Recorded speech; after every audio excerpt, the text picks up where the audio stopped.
Mr. Henry, the state is telling me that they're extending an offer to you, and the offer is as follows.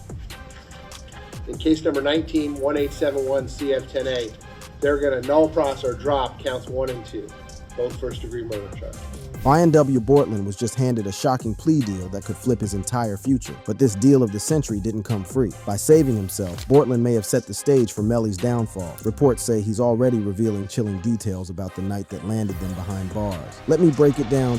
The deal that shook the whole hood. September 9th, 2025 was the day that changed everything in the streets and the hip-hop game forever. The day when one of the realest loyalty tests in rap history got put to the ultimate test. YNW Bortlen, the homie who was supposed to ride or die with his day one YNW Melly, took a plea deal that had the whole hood talking. We're talking about going from facing multiple life sentences to getting just 10 years plus probation. That's the kind of deal that makes street rappers think twice about everything they thought they knew about loyalty. Real talk. To understand why this move got everybody in their feelings, we got to go back to where it all started. This whole situation been brewing for over 6 years now, ever since October 26, 2018, when Anthony YNW Sack Chaser Williams and Christopher YNW Juvie Thomas Jr. got their lives cut short in what was supposed to be their prime time. These wasn't just some random dudes. These was real ones from the crew, young kings who came up with Melly and Bortlen in them rough-ass streets of Gifford, Florida. That YNW family was tight like blood, or at least that's what everybody thought before all this drama went down. The feds and the state been painting this picture from day one, and it's ugly as hell. They saying Melly straight up executed Sack Chaser and Juvie from inside the whip while Bortlen was behind the wheel. Then both these dudes conspired to make it look like a drive-by to throw the police off their scent. According to the boys in blue, Bortlen pulled up to Memorial Hospital Miramar around 4:35 in the morning, acting all frantic and stuff, claiming some unknown shooters just sprayed the car up in a drive-by. But here's where the whole script got flipped on these boys. The forensic evidence wasn't matching up with that drive-by story they was trying to sell. The ballistics and autopsy reports was showing that them fatal shots came from inside the vehicle. Close range type nonsense with powder burns and all that CSI evidence. They found a .40 caliber shell casing inside the Jeep, which completely dead that drive-by crap they was pushing. The most damning part, they found 8 more matching casings somewhere else, which told the whole story. These street gangsters staged the whole damn scene. The pressure was mounting on Bortlen something serious over the years. When they first got hemmed up in February 2019, he was looking at 2 first-degree murder charges and 2 accessory after-the-fact charges, which in Florida means you ain't never seen the streets again. Then the state really started playing hardball, adding witness tampering charges in October 2023 when they caught him trying to influence testimony and keeping detailed notes on jurors from Melly's first trial. That's some next-level street code violation type stuff right there. When September 4th, 2025 rolled around, the courtroom was tense as hell. Judge Martin S. Fine wasn't playing no games when he laid out exactly what Bortlen was facing. This wasn't no regular traffic stop. This was about whether a young black man would spend the rest of his natural life in a cage. As to all the charges that you're facing, the maximum possible penalties are as follows. It's life in Florida State Prison, followed by life in Florida State Prison, followed by life in Florida State Prison, followed by life in Florida State Prison, followed by life in Florida State Prison, followed by 75 years in Florida State Prison.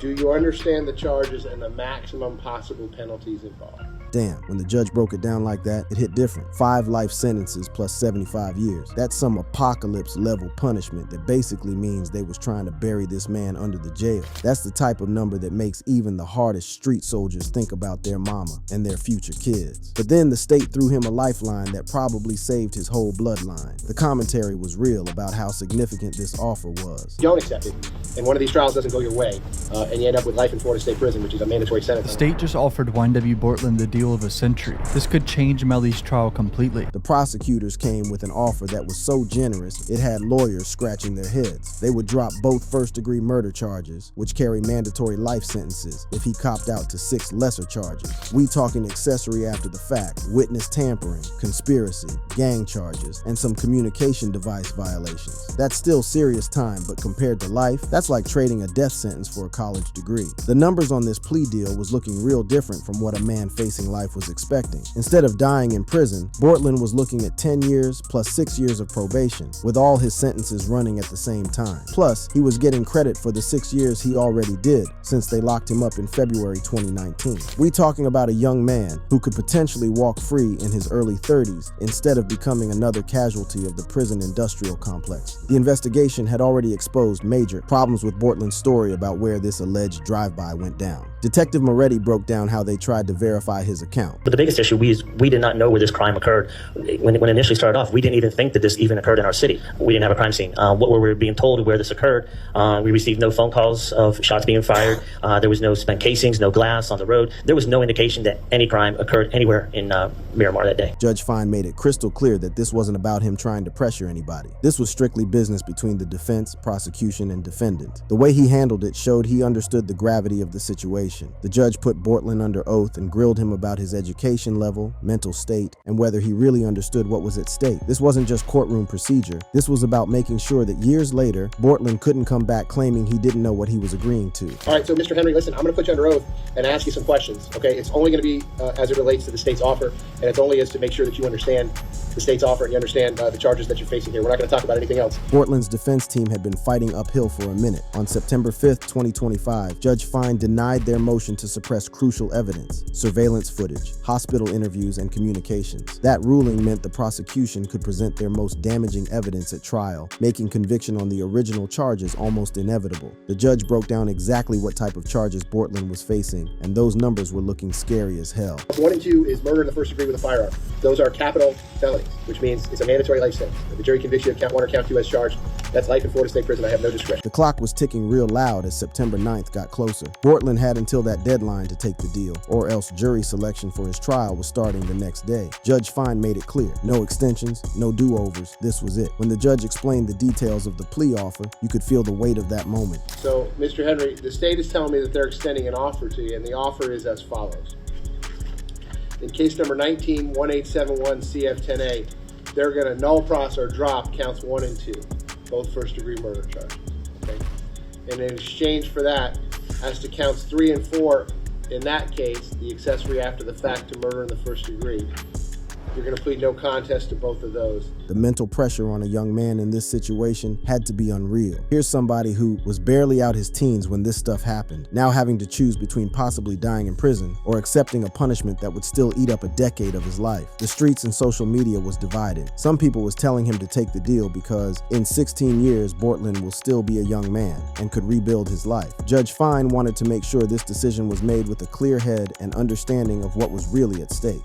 Mr. Henry, do you understand the offer that the state is making to you?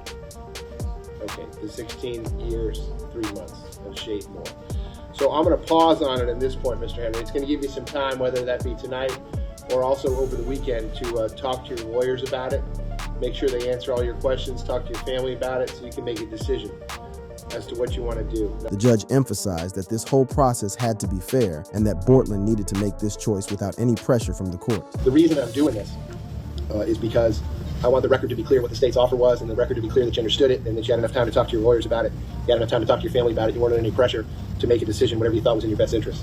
Because it goes kind of like this. As those final hours ticked down, the whole hip-hop world was watching and waiting. Legal experts was debating whether Bortlen would stay solid with his day one homie Melly or make the decision that would save his own life. The hip-hop community, which had been riding with the #Free YNW Melly movement, was holding their breath. Then September 9th, 2025 came, and the decision was made. Cortland YNW Bortlen Henry walked into that Broward County courthouse and took that plea deal. He pled no contest to them 6 charges, trading what could have been multiple life sentences for a chance to see freedom again before he turned 35. But that wasn't the end of the story. It was just the beginning of a whole new chapter. Part of his plea deal included what they call a proffer, basically him spilling everything he knew about what went down to the prosecutors. His lawyer said he wouldn't have to testify against Melly in court, but that proffer could still give prosecutors the inside information they needed for Melly's retrial. The reaction on social media was immediate and divided as hell. Posts on Twitter and Instagram started speculating that Bortlen's plea basically confirms that murders went down and that Melly was involved, which could seriously damage Melly's defense. Some fans was calling Bortlen a snitch, while others was saying he made the smart move given how much evidence was stacked against him.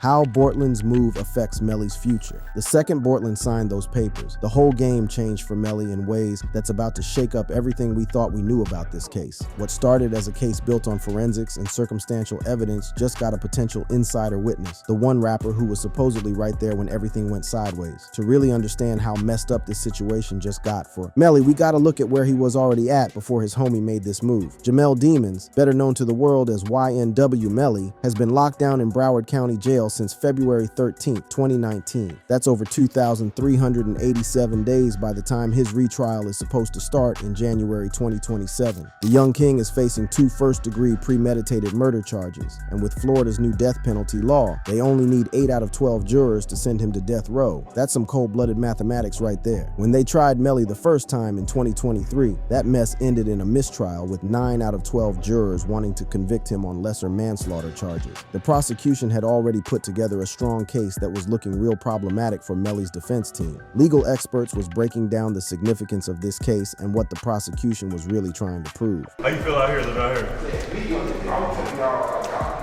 here? Jurors hear from YNW Melly and the 2 friends he's accused of killing. We were talking about that jump back in the day. Their case was built on forensic evidence showing the shots came from inside the whip, surveillance footage proving all 4 rappers was in the Jeep together, and that potentially damaging Instagram message where Melly allegedly said, "I did that." Shh. When asked about the murders. Experts examining the case explained how the defense was going to have to counter the prosecution's narrative. But now that Bortlen done flipped, Melly's new legal team, led by Drew Finling, who've been defending major players in the hip-hop game, got some serious problems to deal with. The biggest headache they're facing right now is what we calling the snitch situation. The main thing Melly's defense gotta worry about is what Bortlen told the prosecutors in that proffer, basically him spilling all the tea about what really went down. Attorney John Phillips, who's representing one of the victims' families in a civil case, already confirmed on social media that Bortlen is talking and sharing information with the authorities. Even though Bortlen's lawyer said he don't have to testify against Melly in court, that proffer could still be used by prosecutors in multiple ways. It could back up evidence they already got, fill in timeline gaps, or give insight into what these boys was thinking before, during, and after the alleged murders. Think about the street politics of the situation. Melly's defense had been arguing that he wasn't even in the car when the shooting happened, or that if he was there, it was a real drive-by by some unknown shooters. They even tried to suggest that Bortlen might have been the one doing the shooting, pointing to gunpowder residue on his hands and his suspect behavior at the hospital. But Bortlen copping out to accessory after the fact charges basically confirms that a murder went down and he helped cover it up. By admitting guilt to charges about helping hide a murder, Bortlen just validated that some premeditated killing took place and he was part of concealing that mess. Legal analysts broke down the trajectory evidence that was pointing to a specific shooter location. The prosecution been saying from jump that Melly was the triggerman who shot them boys from inside the Jeep, with Bortlen as the driver who helped stage the whole scene. Bortlen's plea basically validates half their theory, confirming that a staged cover-up definitely happened. Analysts examined the relationship dynamics that might have led to the alleged crimes, noting the complexity of friendships under pressure. But the prosecution had uncovered evidence of growing beef within the crew, which they argued showed motive for the killings. Oh yeah, and I meant to tell you all, I told you before we went to Cali, that me and Judy, CEO, Peso, the artist, cause you be moving on this music just cause you pop ain't fitting be looking confused all my life. Y'all really, my artist, you ain't doing that part right. This gives prosecutors a much stronger foundation to argue that if Bortlen was helping cover up murders, then somebody definitely committed them murders, and according to all their evidence, that somebody was Melly. This situation also affects the civil cases that the victims' families filed against both defendants. In civil court, where they only need a preponderance of evidence instead of proof beyond reasonable doubt, Bortlen's admissions and potential testimony could be devastating. Text message evidence showed escalating tensions, particularly involving Melly's mother and money issues. Good. It's just somebody telling me y'all up to something. You don't owe me nothing. We is the same person. But how you let this keep going this far? What if it was the other way around? My mom wouldn't be doing no like this. These communications revealed serious conflict within what was supposed to be a tight crew. Phillips already requested Bortlen's deposition in the civil case, which means his information going to be used to try to get money damages from Melly. Even if Melly somehow beats the criminal charges, a civil judgment could take all his money from music royalties and future projects. The situation gets even more complicated when we factor in the witness tampering charges that both Melly and Bortlen was facing. Bortlen copping out to 2 witness tampering charges suggests these rappers was coordinating to obstruct justice, which could could implicate Melly in these schemes. The discovery of detailed jury box drawings at Bortlen's crib during his 2023 arrest raised serious questions about trying to intimidate or influence jurors. But perhaps the most damaging stuff was surveillance footage that surfaced, showing both defendants in a completely different light just hours after the alleged murders went down. This footage raised real questions about how these rappers was acting in the immediate aftermath of the alleged crimes, giving prosecutors some powerful visual evidence to show jurors. I think that if this was a planned video shoot, and included the whole group, two of which are now dead, they probably should have canceled it or would have postponed it at least.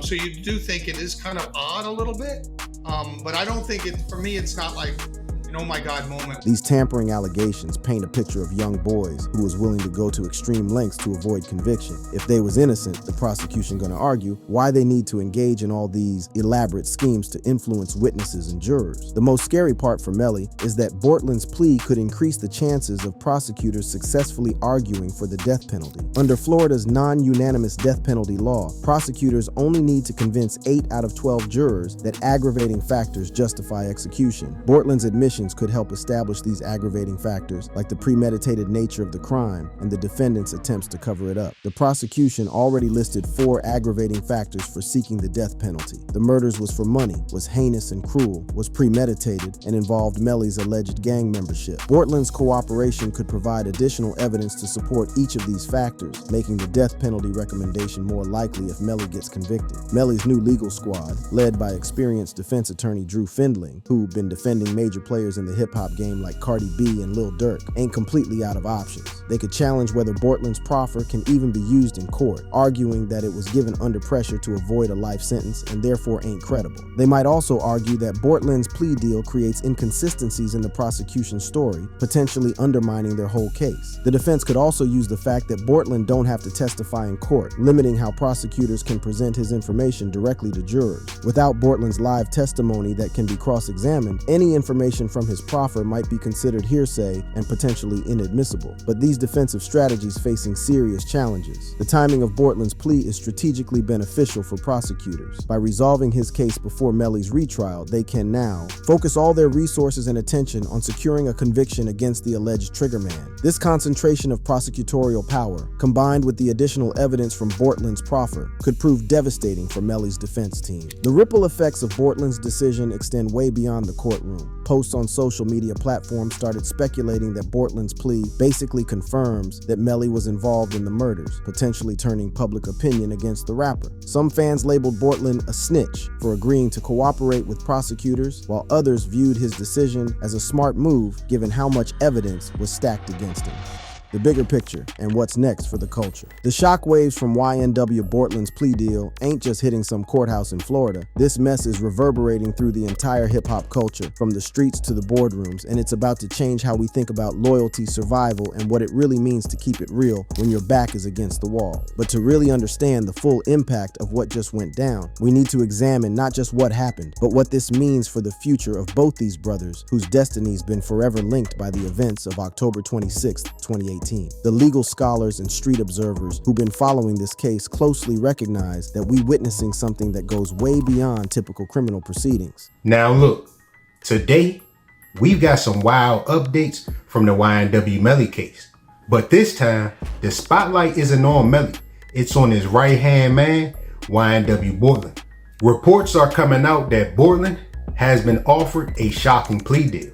And depending on how this plays out, this can change the entire direction of this case. The immediate consequences for both defendants are life-altering in ways that go beyond just prison time. For Bortlen, who potentially going to be back on the streets in his early 30s after doing approximately 10 years total, the plea deal represents a second chance at life and rebuilding. But that freedom comes with serious strings attached that going to shape every aspect of his life after he gets out. The 6 years of probation following his prison time going to impose restrictions on travel, who he can associate with, and what activities he can engage in, which could seriously impact any attempt to restart jumpstart his music career. More importantly for Bortlen's future in the streets, his admission of guilt to gang-related charges could result in ongoing police scrutiny and restrictions on who he can be around during his probation. In the world of hip-hop, where collaborations and networking are essential for making it, these limitations could prove devastating to any comeback attempt. But the implications for Melly are much more immediate and potentially fatal. Legal experts who've been studying similar cases recognize that Bortlen's cooperation represents a potential kill shot to Melly's defense strategy. But that shit ain't easy when you looking at all that time.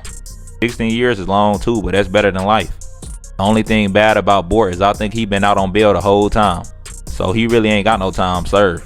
If he was in the same time Melly been in, he would have had to do like 10 years. The survival mathematics that drove Bortlen's decision highlight the impossible choices facing co-defendants in high-stakes criminal cases. The commentary from hip-hop personalities and legal experts reveals the brutal calculations that defendants gotta make when facing potential life sentences. In case number 19-1871 CF10A, they're going to null process or drop counts 1 and 2, both first-degree murder charges. Okay?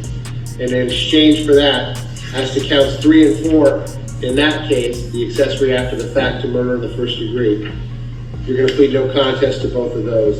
And as to the 4 counts in case number 23-10643 CF10A, you're going to plead no contest to all 4 of those counts. The prosecution's willingness to drop first-degree murder charges against Bortlen signals their confidence in their case against Melly. By securing cooperation from the alleged getaway driver and accomplice, they potentially gained access to first-hand accounts of the planning, execution, and cover-up of the murders. The broader implications for the hip-hop community can't be understated. This case become a lightning rod for discussions about loyalty, survival, and the complex relationship between artistic expression and criminal justice. The use of Melly's song "Murder on My Mind" as potential evidence sparked widespread debate about whether rap lyrics should be admissible in court. And the shocking part isn't just the deal, it's the timing.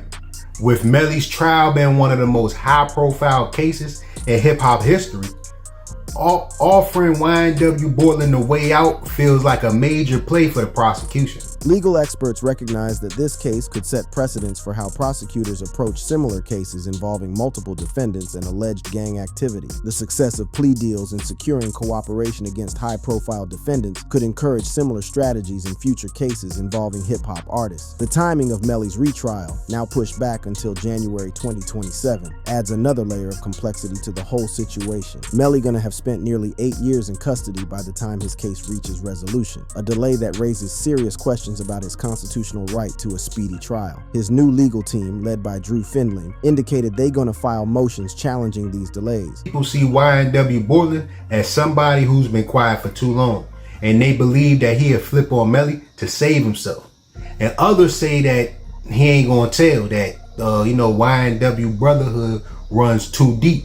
You feel what I'm saying? No matter what deal is on the table. The cultural implications of this case extend way beyond the legal proceedings. In hip-hop culture, the concept of snitching or cooperating with law enforcement carries enormous social stigma. Bortlen's decision to accept a plea deal and provide a proffer sparked intense debate within the community about the boundaries of loyalty and self-preservation. The economic implications are equally significant. The YNW brand, which once represented one of hip-hop's most promising up-and-coming collectives, been irreparably damaged by these proceedings. Melly's inability to capitalize on the peak of his fame due to his incarceration cost him millions in potential earnings. Meanwhile, the ongoing legal costs for both defendants likely depleted significant financial resources. The psychological toll on both men can't be underestimated. Melly spent his entire adult life behind bars, missing crucial developmental years, while facing the constant possibility of execution. His claims of harsh treatment in custody, including alleged isolation and denial of adequate legal access, paint a picture of a young man under enormous psychological pressure. For Bortlen, the decision to cooperate with prosecutors likely represents one of the most difficult choices of his life. The social consequences of being perceived as someone who cooperated could follow him long after his release from prison, potentially affecting his relationships, career prospects, and standing within the hip-hop community. Looking toward the future, Melly's retrial in January 2027 gonna be one of the most closely watched criminal proceedings in recent memory. The prosecution, armed with Bortlen's cooperation and years to refine their strategy, likely gonna present an even stronger case than they did in 2023. The defense, led by experienced attorney Drew Finling, gonna need to find ways to counter this additional evidence while maintaining Melly's claims of innocence. Like this video? Don't forget to explore more similar content through the suggested cards on your screen.